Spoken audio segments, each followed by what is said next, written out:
Assalamualaikum warahmatullahi wabarakatuh. Alhamdulillah rabbil alamin wa bihi nasta'in ala umuril dunya waddin. Wassalatu wassalamu ala asyrofil anbiya'i wal mursalin wa ala sayyidina Muhammadin wa ala alihi wa sahbihi ajma'in. Rabbi shrah li sadri wa yassir li amri wahlul 'uqdatam min lisani yafqahu qawli. Subhanaka la ilma lana illa ma 'allamtana innaka antal 'alimul hakim. Alhamdulillah rabbil alamin. Bapak-bapak jamaah salat subuh di Madinah yang dirahmati Allah, pertama-tama dan yang paling utama, marilah kita selalu panjatkan puja dan puji syukur kehadirat Allah Subhanahu wa taala, yang mana sampai pada pagi hari ini kita masih dilimpahkan beribu-ribu nikmat oleh Allah Subhanahu wa taala yang kita tidak mungkin bisa menghitungnya. Yang terpenting pada pagi hari ini kita masih dilimpahkan nikmat iman, nikmat Islam, nikmat kesehatan dan juga nikmat kesempatan, sehingga pada pagi hari ini kita masih bisa bersama-sama melaksanakan sholat subuh jamaah Masjid Al-Madinah yang kita cintai ini. Semoga apa yang kita lakukan merupakan bentuk wujud syukur kita kepada Allah Subhanahu wa taala yang telah memberikan beribu nikmat kepada kita. Insyaallah Allah akan menambah nikmatnya kepada kita sekalian. Amin ya Allah ya rabbal alamin. Tak lupa salawat serta salam semoga senantiasa tercurahkan kepada junjungan kita Nabi besar Muhammad sallallahu alaihi wasallam beserta keluarganya, para sahabatnya dan juga para pengikutnya, dan mudah-mudahan kelak kita tergolong umatnya yang akan mendapatkan syafaat di yaumul qiyamah nanti. Amin ya Allah ya rabbal alamin. Bapak-bapak jemaah Masjid Al-Madinah yang dirahmati Allah, untuk pada pagi hari ini yang bertindak sebagai narasumber kita yaitu guru kita Bapak Ustaz Priyanto. Alhamdulillah kita sudah hadir di tengah-tengah kita. Nanti akan memberikan tausiah sampai pada waktu subuh, dan seperti biasa di akhir sesi ada tanya jawab. Barangkali bapak-bapak ada yang bertanya atau ingin menambahkan, dipersilakan di sesi nanti. Baiklah, untuk mulai acara pada pagi hari ini, mari kita baca basmalah secara bersama-sama. Bismillahirrahmanirrahim. Baiklah bapak-bapak jemaah Masjid Al-Madinah, untuk mempersingkat waktu kepada Bapak Ustaz Priyanto kami persilakan.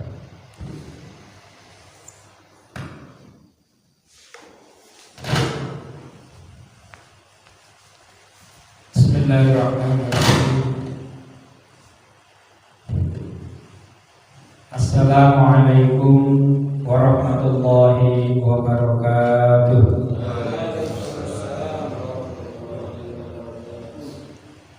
Innal hamdalillah nahmaduhu wa nasta'inuhu wa nastaghfiruh wa na'udzu billahi min shururi anfusina wa min sayyiati a'malina.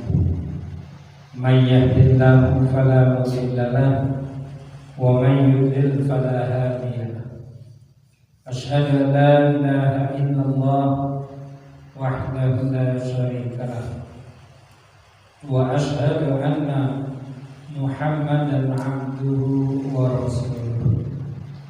Allahumma salli wa sallim ala sayyidina Muhammadin wa ala alihi wa ashabihi ajma'in, amma ba'd. Puji dan syukur mari kita senantiasa panjatkan kehadirat Allah Subhanahu wa taala atas limpahan karunia dan nikmatnya, sehingga alhamdulillah pada kesempatan yang berbahagia ini kita dapat bersama-sama melaksanakan sholat subuh berjamaah, dan insya Allah dilanjutkan dengan kajian ba'da subuh sampai subuh. Mudah-mudahan Allah menyempurnakan pahala yang kita lakukan pada pagi hari ini. Amin ya rabbal alamin.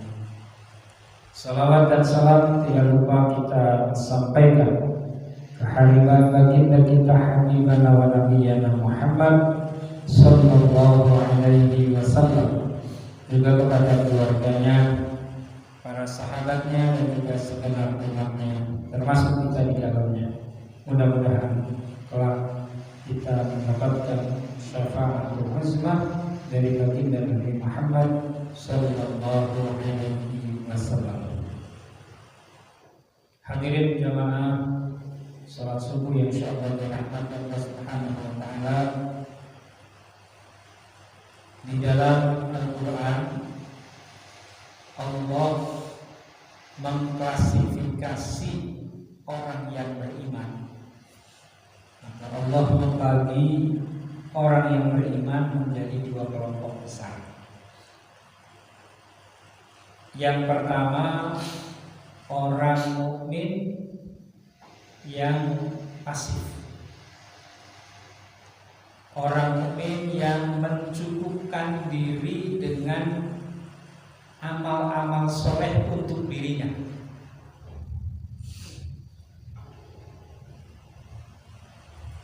Yang kedua adalah orang mukmin yang selain dia asik dengan ibadahnya, asik dengan amal-amal soleh untuk dirinya, tapi juga memperhatikan yang lain. Selain dia ibadah untuk dirinya, dia juga berperan aktif di dalam syiar agama. Dia berperan aktif di dalam kegiatan-kegiatan yang berdampak kepada orang lain, yang disebut dengan mukmin mujahid, mukmin yang berjuang di jalan Allah. Jadi ada mukmin yang qu'udun, yang duduk-duduk, yang santai-santai, yang pasif.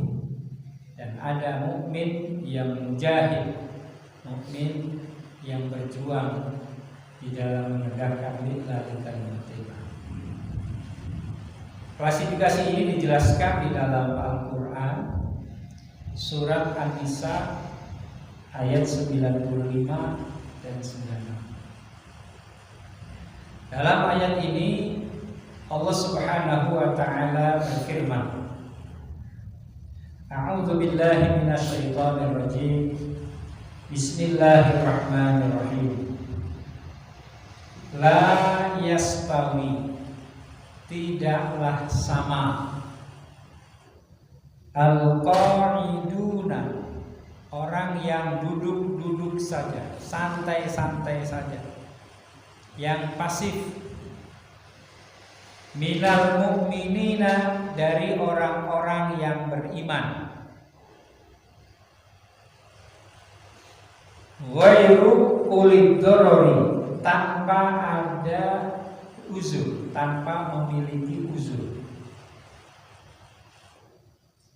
wal mujahiduna, dengan orang-orang yang berjuang di jalan Allah, fisabilillah, di jalan Allah, bi amwalihim wa anfusihim, dengan harta mereka dan jiwa mereka. Nah, jadi Allah menegaskan tidak sama ada orang mukmin yang pasif, orang mukmin yang mencukupkan diri dengan ibadah-ibadahnya. Waktunya sholat, dia sholat. Waktunya bulan puasa Ramadan, dia puasa Ramadan. Waktunya zakat, dia bayar zakat. Tapi dia asik dengan sendirinya saja. Berangkat pagi, kerja, pulang malam, gitu kan. Kalaupun misalnya dia datang ke masjid, sholat, pulang, hampir interaksi dengan sesama mukmin yang lain itu sangat kurang. Yang penting dia menjadi orang yang baik, tidak neko-neko, ya, tidak berbuat hal-hal yang dapat merugikan orang lain. Dia asik dengan ibadah, berzikir. Dia tidak terlibat dengan urusan-urusan kira-kira masjid ini sudah bayar belum ya listriknya, nah, memikirkan itu. Kira-kira Masjid Al-Madinah ini jamaahnya gimana ya? Gitu. Syiar nggak, makmur nggak? Atau bagaimana caranya agar Masjid Al-Madinah ini jamaahnya lebih makmur, jamaahnya semakin banyak, gitu kan? Yang sholat berjamaahnya. Kan kira-kira ya, karena kalau kita hitung misalnya orang mukmin yang tinggal di sekitar Masjid Al-Madinah dengan yang sekitar Masjid Al-Madinah ya, antara orang yang sholat berjamaah di masjid dengan yang tidak berjamaah di masjid, kan banyak kan yang sholat jamaahnya sholatnya di rumah. Kita khusus saudara kita yang nggak datang ke masjid, dia sholatnya di rumah, kan begitu. Dia yang penting ibadah, kan kewajibannya udah dilaksanakan. Dia nggak mikirin masjid itu bersih apa enggak. Dia nggak mikirin sesama jamaah yang lain, apakah dia ada problem hidupnya apa enggak. Jadi memikirkan dirinya sendiri, tidak memikirkan orang. Atau juga dalam kehidupan masyarakat, di lingkungannya, di RT-nya. Yang penting jadi warga yang baik, ya bayar iuran bayar. Tapi kalau giliran untuk berperan aktif, nggak mau, nggak mau pusing dengan urusan-urusan lingkungan. Ya, diminta untuk jadi pengurus DKM nggak mau. Nah, yang lain aja. Saya mah cukup jadi jamaah saja. Diminta untuk jadi pengurus RT, apalagi jadi ketua RT, ya kan? Aduh, silakan deh yang lain aja. Gitu kan. Kalau jadi ketua RT itu berat, gitu kan. Dia nggak mau ngambil resiko. Orang yang seperti ini, ya, hidupnya dia tidak mau menghadapi resiko. Jadi pengurus DKM, ya sama kan? Ya, saya mah jamaah aja dah. Ya, karena jadi pengurus DKM kan berat, gitu kan? Memikirkan listriknya, memikirkan untuk kegiatan-kegiatannya, gitu kan? Kadang-kadang antara manfaat yang dirasakan langsung dengan omongan-omongan orang. Nah, kadang-kadang kan, wah RT sekarang mah RT-nya payah kayak gini. Jadi bisanya kritik doang. Ketua DKM sekarang mah payah bisa gini. Jadi ada orang yang begitu. Jadi masjid itu, jamaah masjid itu seperti kayak jamaah terminal. Jamaah terminal nih. Saya ada yang dari Jawa kan datang ke terminal. Sampai terminal turun, kemudian dia pergi ke ke tujuannya masing-masing. Nggak ada interaksi. Padahal kata Rasulullah di dalam hadis mengatakan, al-mu'min, orang yang beriman, yukhalitun nasa, dia berbaur, berinteraksi, berikhtilat, berbaur, berinteraksi dengan manusia lainnya, dengan jamaah, gitu kan. Wa yasbiru, dan bersabar. Wa yasbiru, dan bersabar dengan kelemahan yang ada.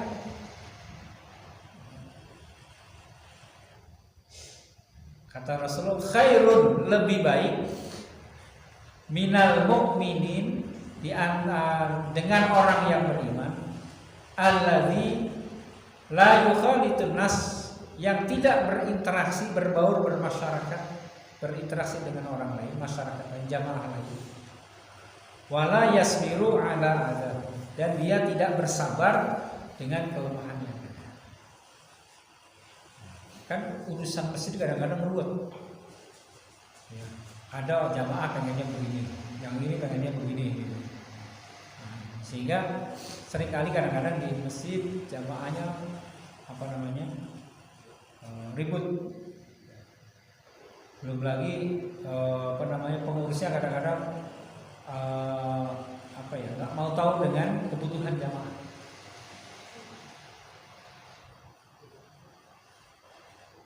Kalau misalnya seorang mukmin yang berada di masjid misalnya, dia memperhatikan tentang kebutuhan masjid, bagaimana caranya supaya jamaah nyaman, ya kan? Misalnya karpetnya biar wangi kan begitu. Karena kadang-kadang kalau kita sholat pas giliran sujud, kemudian karpetnya itu baunya apek gitu ya. Begitu. Kan jadi akhirnya apa? Kan mengurangi kenyamanan sholat berjamaah kan? Ketika sujud harusnya berlama-lama, ya kan? Waktu yang paling terdekat antara hamba dengan Allah Subhanahu wa taala itu adalah pada saat sujud. Hanya dianjurkan setiap sujud itu selain doa sujud, kita dianjurkan baca doa-doa yang lain. Apalagi di sujud terakhir. Kita dianjurkan untuk berdoa karena di situ adalah waktu mustajab. Waktu yang dimana paling dekat antara Allah dengan hamba-Nya. Tapi kalau pas sujud kemudian karpetnya bau apek, justru ketika kita pengen baca doa sujud saja harus tahan nafas, gitu kan? Gitu. Akhirnya apa? Pengennya cepet-cepet untuk bangun dari sujudnya.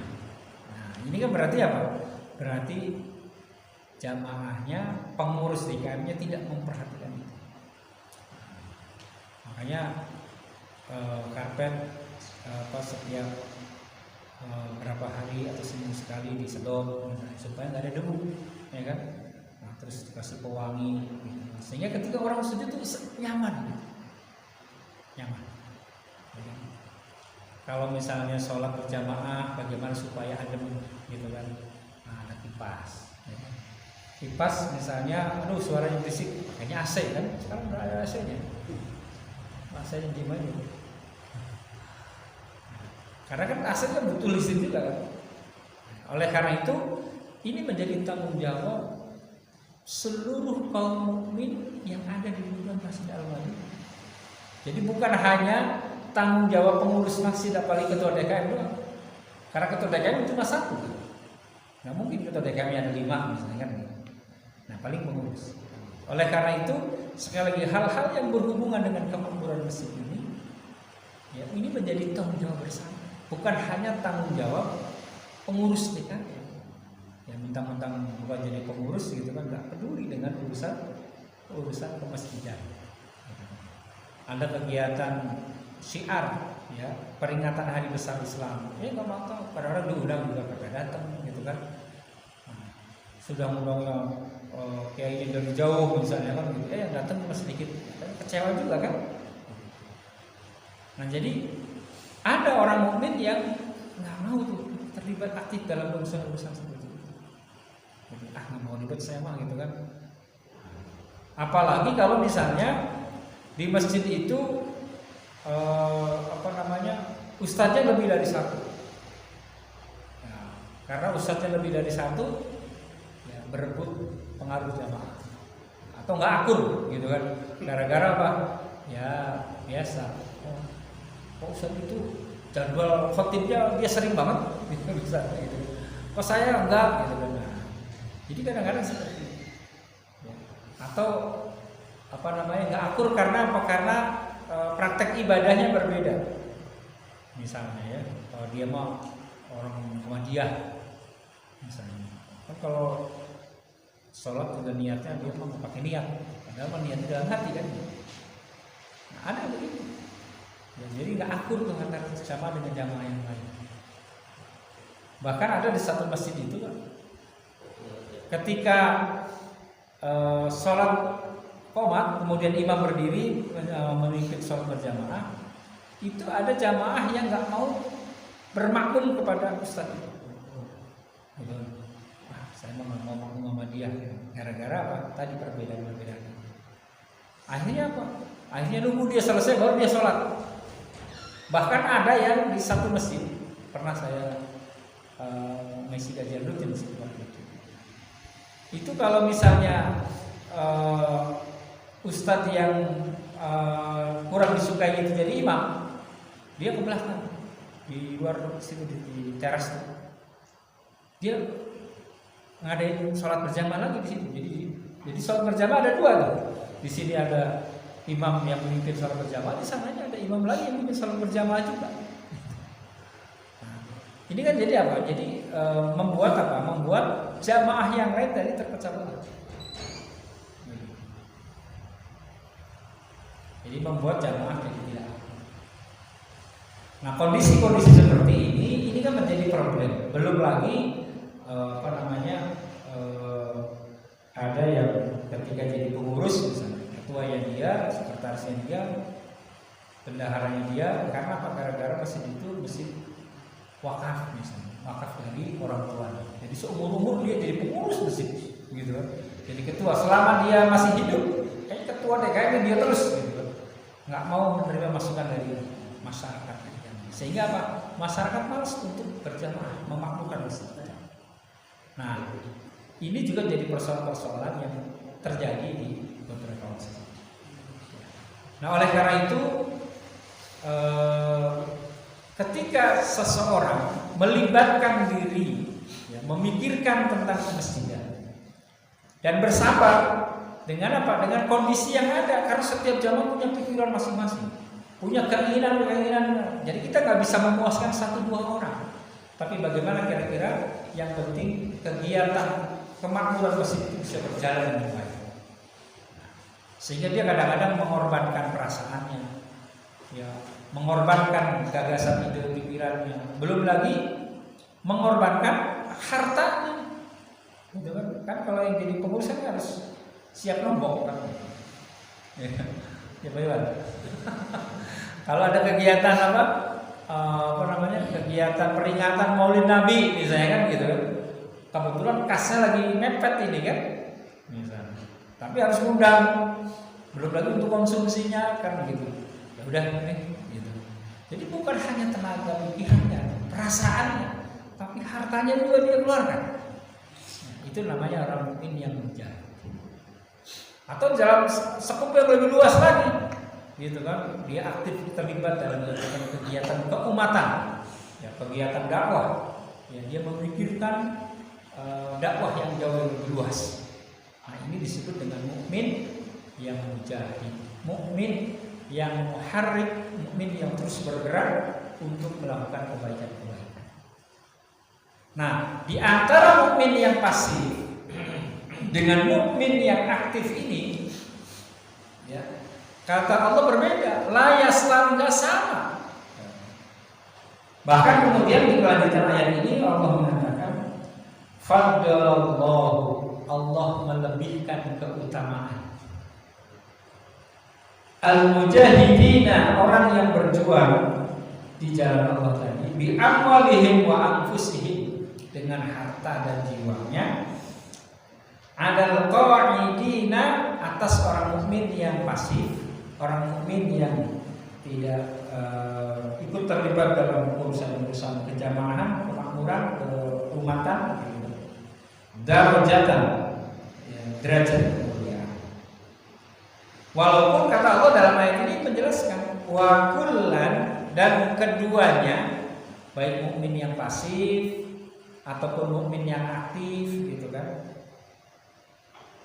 Wa'adallahul husna, Allah menjanjikan kebaikan. Jadi mukmin yang pasif ya masih lebih baik daripada mukmin yang hanya namanya doang di KTP Islam, gitu kan, tapi sholat kagak gitu kan. Waktunya bulan Ramadan padang ya kan. Nah, orang-orang yang Islam yang seperti ini ya tentu ya lebih buruk dibandingkan orang mukmin yang walaupun pasif tapi dia menjalankan kewajiban agamanya. Jadi seburuk-buruknya orang mukmin yang menjalankan ibadahnya, yang asik dengan sendirinya itu pasti lebih baik daripada orang yang mengakunya beragama Islam, mengakunya beriman, tapi tidak menjalankan perintah-perintah. Gitu kan. Ada yang mengatakan, kan orang beragama yang penting baik, nggak merugikan orang lain. Yang penting kita memberikan kebaikan. Nggak sholat nggak apa-apa. Ada tuh yang begitu. Nah, jadi seolah-olah bahwa cukup menjadi orang baik, tapi dia tidak menjalankan agama. Maka orang mukmin yang pasif itu masih lebih baik.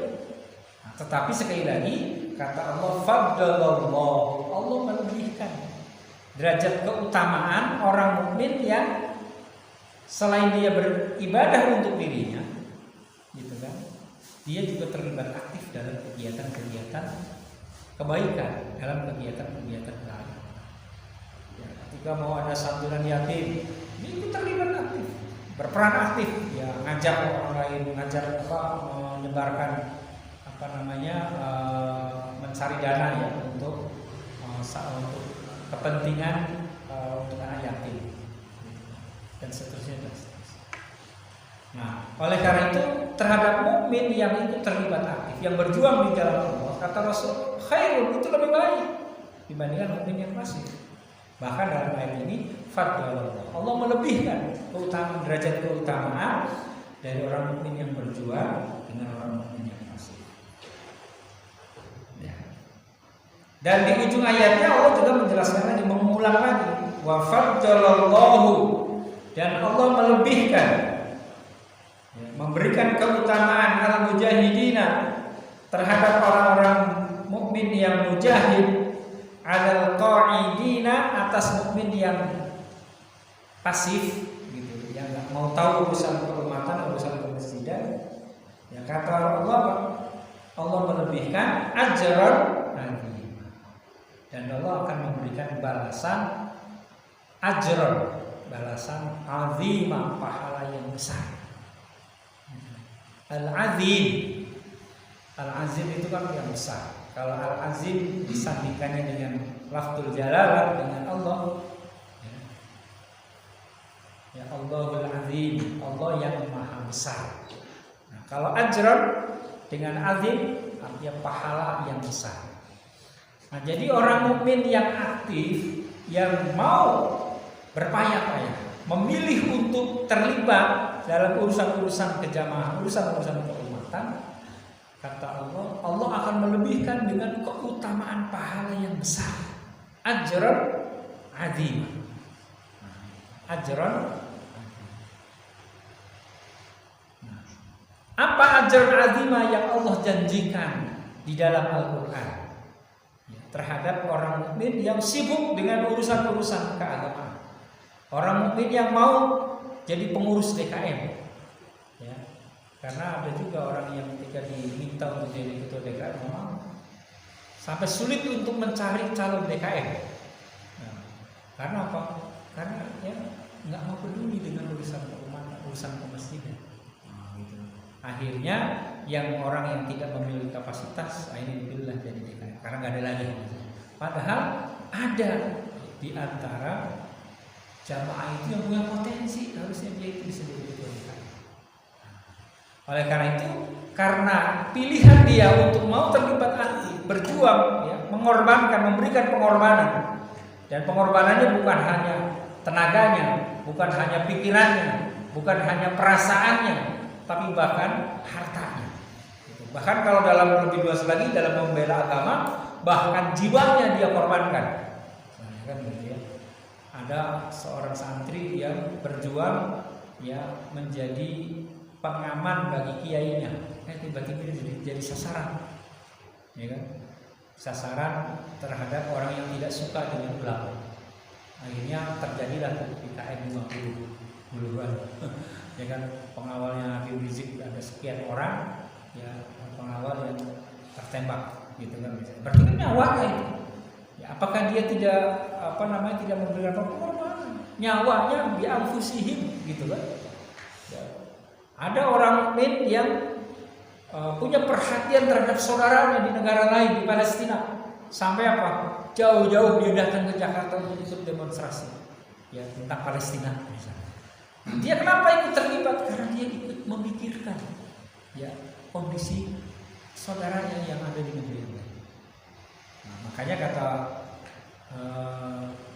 dalam sebuah hadis dikatakan, barang siapa orang yang tidak peduli dengan urusan umatku, kata Rasulullah, maka dia tidak diaku jadi umatnya Rasulullah. Nah, gitu kan. Jadi kalau nggak diaku jadi umat Rasulullah, berarti dia tidak akan dapat syafaat dari Rasulullah nanti pada akhirnya. Nah, oleh karena itu hadirin yang berbahagia, maka jadilah kita menjadi orang mukmin yang aktif. Jadi orang mukmin yang ikut bersama-sama berjuang memakmurkan masjid ini. Karena kalau bukan jamaah yang ada di sini, siapa lagi yang akan memakmurkan? Misalnya saya datang di sini nih, ngisi kajian, tapi yang datang cuma ketua DKM doang, sekretaris bendahara 3 orang, kan jadi nggak enak ngomongnya, ya kan? Ya udah kita ngobrol aja dah. Kan begitu jadinya, ya kan? Ya tahu. Makanya tadi begitu. Ya sekarang juga begitu kan, kadang-kadang ya kesadaran untuk memakmurkan itu.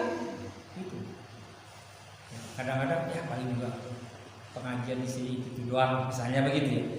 Ya jadi kita selain menambah wawasan, syukur-syukur kalaupun kita sudah tahu ilmunya, dengan duduknya saja kita sudah mendapatkan luar biasa pahala yang besar dari Allah Subhanahu wa taala.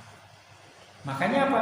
Dalam ayat ini, dalam ayat yang ke-96-nya Allah memberikan gambaran bahwa ajran azimah, pahala yang besar yang Allah janjikan itu apa? Yang pertama, darajatin minhu, derajat kemuliaan dari Allah Subhanahu wa taala.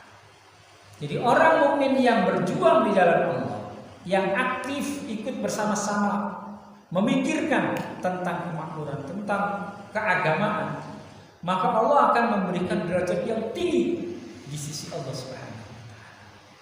Dan derajat yang tinggi itu hanya diberikan kepada orang yang bertakwa. Gitu kan?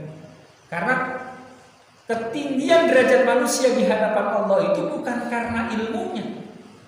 Karena ada orang yang punya ilmu yang tinggi, ilmunya banyak, tapi ke masjid juga enggak, gitu kan. Padahal sebenarnya dia itu dari lulusan pesantren. Waktu itu pesantrennya ada sampai 15 tahun misalnya. Ya, berarti kan ilmunya bejimun gitu kan. Tapi nggak mau peduli dengan urusan masjid, nggak mau terlibat dengan urusan masjid. Maka orang seperti dalam pandangan Allah rendah kedudukannya dibandingkan dengan orang mukmin yang mungkin ilmunya hanya sekedar saja, tapi dia itu terlibat aktif. Maka dalam pandangan Allah, orang yang seperti ini kedudukannya lebih tinggi, derajat kemuliaannya, ketakwaannya. Karena ketakwaan yang dimiliki oleh seseorang itu berbanding lurus dengan amalnya. Ya kan? Berbanding lurus dengan amalnya. Ahsanu amal. Sering saya menyampaikan. Jadi amal yang terbaik, gitu kan, yang dimiliki oleh seseorang yang akan kemudian mendudukan dia pada kedudukan yang tinggi di sisi Allah Subhanahu wa taala. Itu yang disebut dengan derajat. Jadi ketakwaan seseorang itu sampai Allah mengatakan inna akramakum indallahi atqakum. Sesungguhnya yang paling mulia di antara kalian dalam pandangan Allah, indallah atqakum, yaitu orang yang paling bertakwa ya. Dan ketakwaan itu sekali lagi berbanding lurus dengan amalnya, gitu, dengan amal ibadahnya. Dia setiap hari dia menyisihkan uangnya untuk kas DKM. Kan ada kotak amal ya. Bila perlu kotak amal itu masjid itu ada 3. Ada kotak kas DKM, ada kotak sosial, ada kotak yakin dan doa. Jadi nanti dia setiap hari itu punya peluang, punya keniatan mau infak yang mana. Nah sehingga ketika ada kegiatan santunan yatim, pengurus DKM nggak pusing nyari dana lagi, gitu kan. Jadi sebaiknya memang begitu, ada kotak yang gede mungkin, nah, ada 3 lubangnya, ada sekatnya kan. Oh ini infak untuk kas TKM, nah berarti dia untuk jalan operasional, ya untuk listriknya, gitu kan, untuk bisa ustaz-ustaz dia memberikan kajian, gitu kan, untuk kebersihannya, untuk bayar marbotnya. Marbot perlu dibayar, kasih insentif, gitu kan, supaya semangat. Walaupun sudah ada marbot, tetap tentang kebersihan masjid itu, kenyamanan masjid itu adalah tanggung jawab bersama. Nah itu kan butuh biaya dia.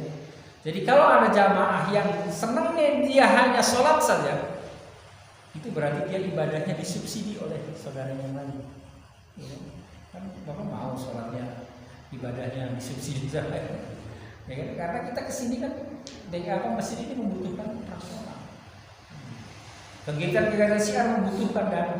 Nah maka kita punya tanggung jawab bersama untuk memikirkan tentang itu. Dan apa yang sudah kita berikan, kontribusi yang kita berikan, tenaga, pikiran, gagasan, bahkan harta kita, itulah yang kemudian kita membuat amal kita semakin banyak. Dan semakin banyaknya amal yang kita lakukan, maka akan mendudukan kita pada tingkat kedudukan yang tinggi di sisi Allah Subhanahu wa Ta'ala. Karena apa? Karena sekali lagi bahwa kedudukan kemuliaan dalam pandangan Allah bukan karena ilmunya, bukan karena pangkatnya, bukan karena kekayaannya, gitu, bukan karena keturunannya. Ya. Karena orang dari keturunan kiai pun kalau misalnya nggak pernah sholat, ya dalam pandangan Allah, ya, kedudukannya rendah. Jadi sekali lagi bahwa tingginya kedudukan seseorang, ketakwaan seseorang yang dimiliki atau yang diberikan oleh Allah itu sekali lagi sebanding dengan tingkat amalnya. Semakin banyak amal kontribusi yang dia berikan, maka semakin tinggi kedudukannya di sisi Allah Subhanahu. Maka orang mukmin yang banyak amalnya, gitu kan, yang ikut terlibat, ikut berpayah-payah, berjuang, ya memikirkan tentang masalah-masalah keumatan, masalah-masalah kejamaah, maka dia amalnya semakin banyak, pahalanya pun akan semakin banyak. Inilah janji ajran azima, gitu kan, ya, ajran azima yang diberikan oleh Allah kepada orang yang aktif, mukmin yang aktif, mukmin yang berjuang. Nah, gitu ya. Darajatun min. Yang kedua, ya, ajran azima, pahala besar yang Allah janjikan kepada orang yang berjuang, yang aktif, mukmin yang ikut terlibat dalam urusan-urusan syiar agama. Allah memberikan apa? Wa maghfiratan, ampunan. Jadi ampunan itu diberikan oleh Allah kadang-kadang, ya, itu melalui amal-amal kita. Ya. Tanpa kita harus meminta ampun, beristighfar saja, dengan amal soleh Allah dengan sendiri akan menghapus kesalahan-kesalahan kita. Jadi ada amal-amal yang kalau kita lakukan, amal itu otomatis, ya, akan menghapus kesalahan kita. Karena kaidahnya dalam Al-Quran dijelaskan, innal hasanati, sesungguhnya kebaikan-kebaikan itu yudhibnas sayyiati. Yudhibna akar katanya dari kata dhahaba. Dhahaba itu kalau letter locknya maknanya pergi, ya, maksudnya bukan pergi tapi menghilangkan atau menghapus. Karena dalam kosakata Arab itu ada ayat-ayat atau ada lafaz-lafaz yang memiliki lebih dari satu makna atau mustadrak namanya. Mustadrak itu artinya maknanya lebih dari satu. Jadi kata zahaba itu maknanya asalnya adalah pergi, tapi dalam konteks ayat ini maknanya adalah maksudnya menghilangkan. Kalau pergi kan berarti udah nggak ada kan? Nah, kalau nggak ada berarti artinya menghilang. Innal hasanati, sesungguhnya kebaikan-kebaikan itu yudhibnas sayyi'at, menghapus kesalahan-kesalahan, menghilangkan kesalahan-kesalahan. Contoh misalnya, ada satu ibadah puasa yang puasanya hanya 1 hari, tapi pahalanya apa? Menghapus dosa selama 2 tahun. Nah, berarti puasa itu ibadah namanya. Ibadah itu ternyata bisa menghapus kesalahan dosa selama 2 tahun. Nah, puasa apa itu? Puasa Arafah, ya kan? Shaumi yaumi Arafata yukaffiru sanatain madiyatan wa muslim. Kata Rasulullah, puasa pada hari Arafah itu dapat menghapus dosa selama 2 tahun. 1 tahun yang lalu dan 1 tahun depan. Nah, artinya apa? Artinya ibadah itu bisa menghapus kesalahan. Kebaikan itu bisa menghapus kesalahan. Jadi ada ibadah-ibadah atau kebaikan-kebaikan yang kita lakukan itu akan menghapus kesalahan dosa. Nah, oleh karena itu sekali lagi bahwa dengan sendirinya ketika seseorang itu melakukan kebaikan, kesalahannya dipikis oleh Allah SWT. Jadi pada saat nanti yang menghisab, nanti yang ada adalah kebaikan. Kenapa? Karena dosa-dosa sudah terkikis dengan amal-amal solehnya. Oleh karena itulah kemudian Rasulullah SAW ya menganjurkan kepada orang yang beriman agar apa? Agar ketika misalnya orang yang beriman itu terpleset melakukan kesalahan, ya, atau karena ketidakberdayaannya dia melakukan keburukan, maka harus diiringi dengan perbuatan baik, gitu kan? Harus diiringi dengan perbuatan baik. Karena orang beriman itu juga sama manusia, ya, nggak selamanya benar terus, ya pasti ada kesalahannya, ya. Apalagi kata Rasulullah, al insanu mahalu nisyan wal khata, manusia tempatnya salah dan lupa.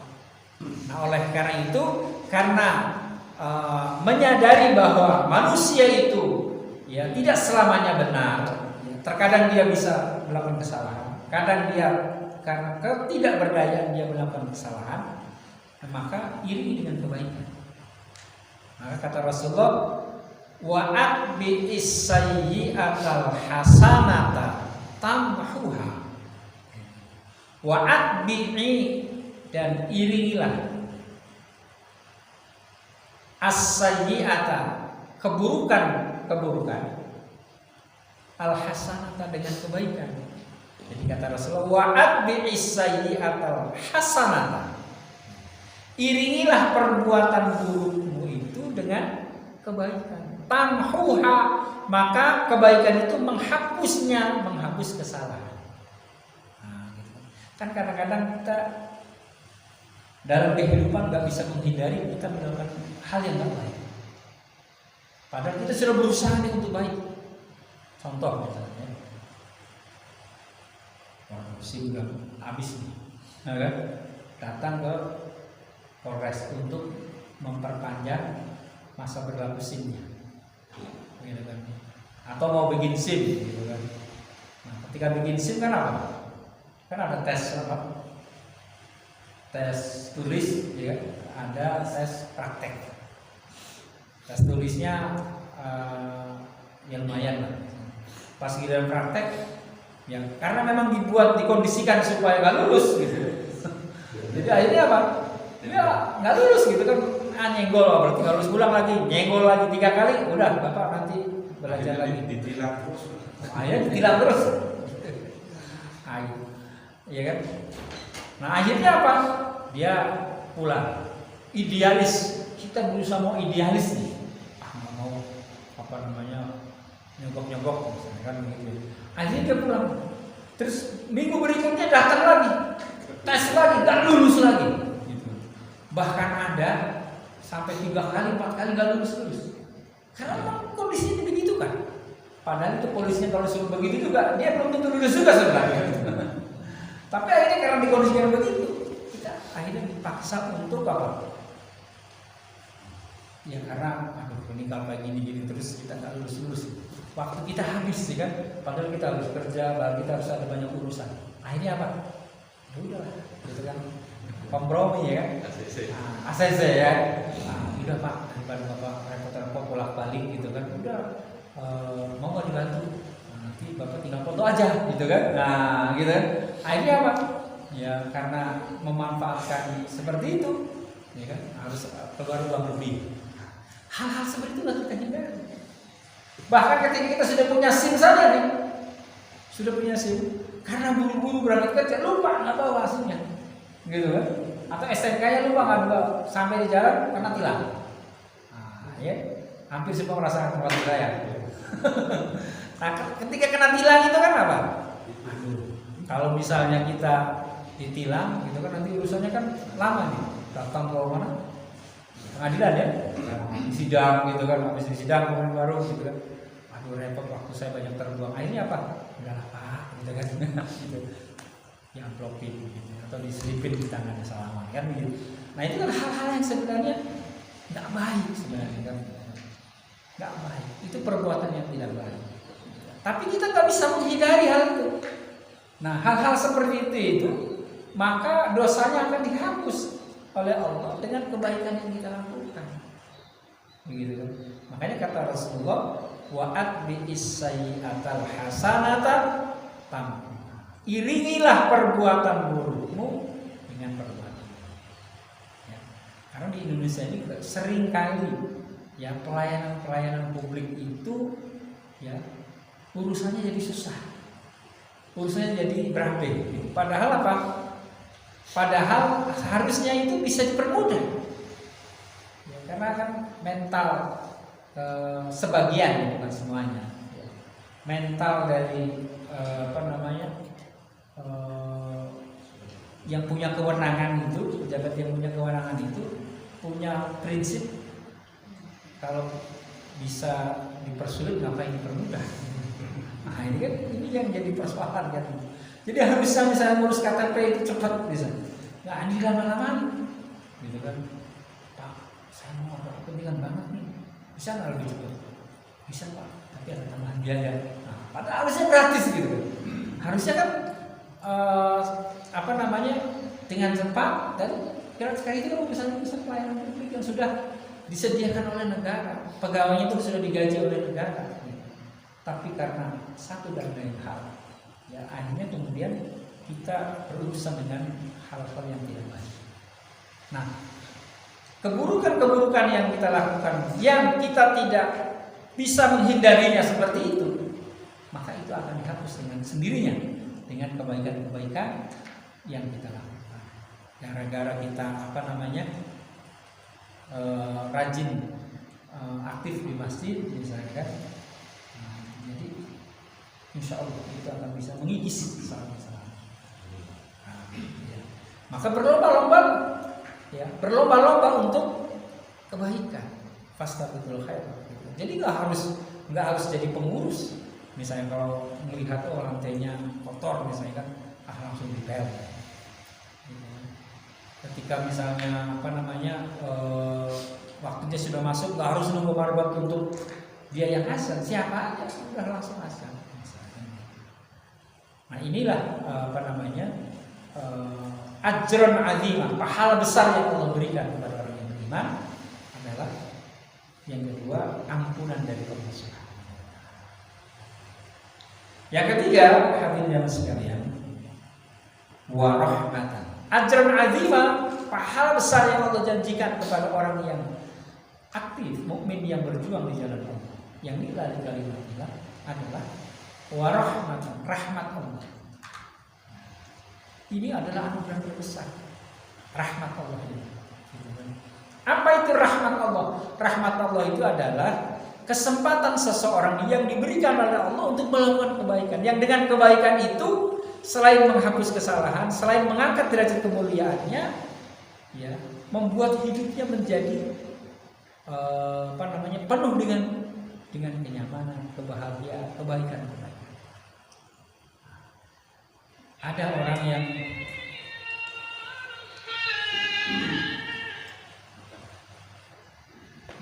orang yang kesempatan. Ketika Bapak punya kesempatan untuk melakukan kebaikan dan kemudian kebaikan itu dilakukan, itu sesungguhnya rahmat Allah. Yang dengannya itu kemudian mengangkat derajat kemuliaan kita, dan dengan kemuliaan derajat kita diangkat oleh Allah, sehingga kita akan masuk surga. Jadi rahmat Allah itulah yang membuat kita itu masuk surga, bukan karena amal kitanya. Karena kalau amal kitanya itu sedikit banget sebenarnya. Kalau dibandingkan dengan pahala yang Allah berikan, itu jauh lebih besar. Nah, oleh karena itu ini adalah rahmat Allah. Misalnya begini, sama-sama jamaah di lingkungan Masjid Al-Madinah, sholat berjamaah di sini.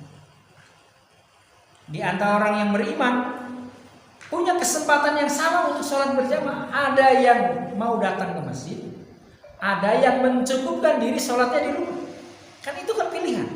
Sebenarnya Bapak punya pilihan untuk sholat di rumah, tapi Bapak memilih untuk sholat berjamaah di masjid supaya pahalanya lebih banyak.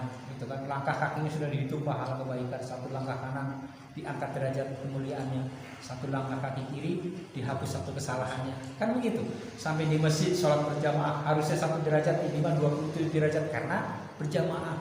Setelah itu ikut kajian, kita dapat pahala, ya, pahala dari majelis ilmunya, gitu kan, pahala silaturahimnya, sehingga pahalanya banyak. Nah, ketika Bapak memilih untuk datang ke masjid, aktif menjadi mukmin yang aktif, memakmurkan masjid, itu sesungguhnya Allah telah memberikan rahmat kepada kita untuk mau aktif. Karena ada orang yang tidak mau aktif, tidak datang ke masjid, itu sesungguhnya orang yang sudah sedang dijauhkan dari rahmat Allah. Sama-sama orang punya kesempatan untuk sholat duha. Sebentar lagi masih waktu sholat duha, ya kan? Ada orang yang kemudian tergerak hatinya untuk sholat duha, maka dia sesungguhnya orang yang sudah mendapatkan rahmat karena dia memilih untuk sholat duha.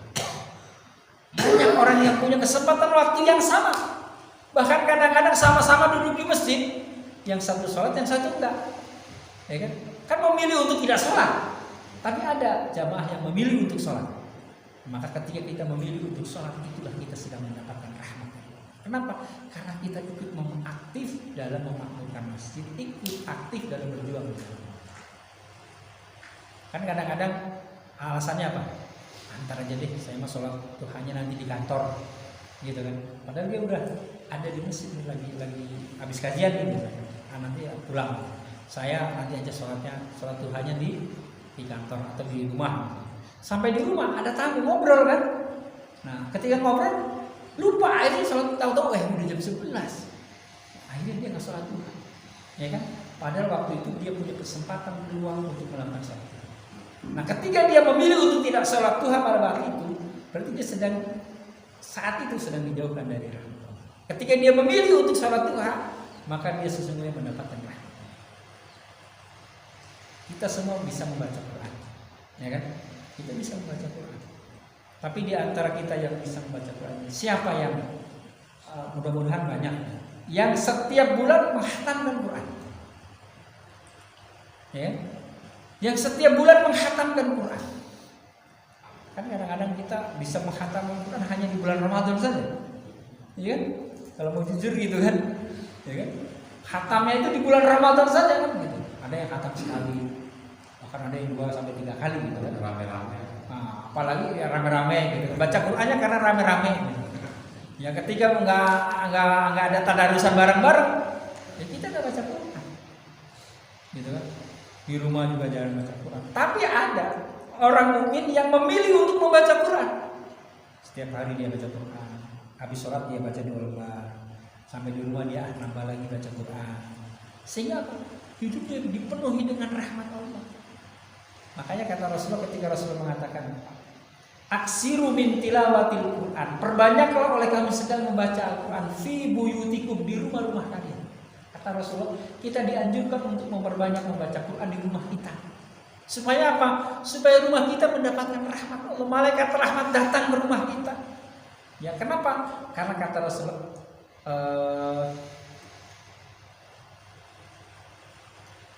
aksiru min tilawatil Quran fi buyutikum, perbanyaklah oleh kamu sedang membaca Al-Quran di rumah-rumah kalian.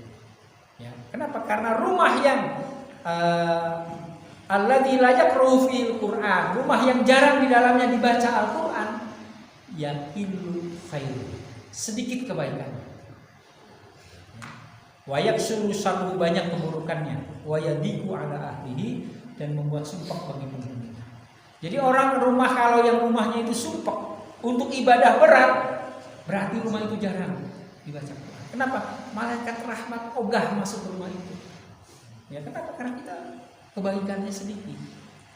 Ya, kita tidak mau berpayah-payah untuk melakukan kebaikan. Maka ketika kita memilih membaca Quran di rumah kita, ketika kita memilih membaca Quran di kantor kita, sehingga satu hari kita bisa 1 juz misalnya, maka kalau satu hari kita bisa 1 juz, 1 bulan kita bisa menghatamkan Quran. Maka orang yang sudah bisa menghatamkan Quran 1 bulan sekali, itulah dia yang sudah mendapatkan rahmat dari Allah. Kenapa? Keberkahan dari dia menjadi mukmin yang mujahid, mukmin yang mampu melawan hawa nafsunya sehingga dia memilih untuk melakukan kebaikan. Nah, oleh karena itu rahmat Allah itu hanya diberikan kepada orang yang mau berjuang melawan hawa nafsunya, yang melawan kemalasannya, sehingga dia mau ikut terlibat aktif dalam kebaikan-kebaikan, baik kebaikan itu untuk dirinya maupun untuk urusan-urusan kejamaah atau kebaikan. Nah, oleh karena itu hadirin yang sekalian yang dirahmati Allah, sekali lagi kita menjadi mukmin yang aktif atau menjadi mukmin yang pasif, sekali lagi itu juga pilihan. Bapak bisa memilih menjadi mukmin yang biasa saja.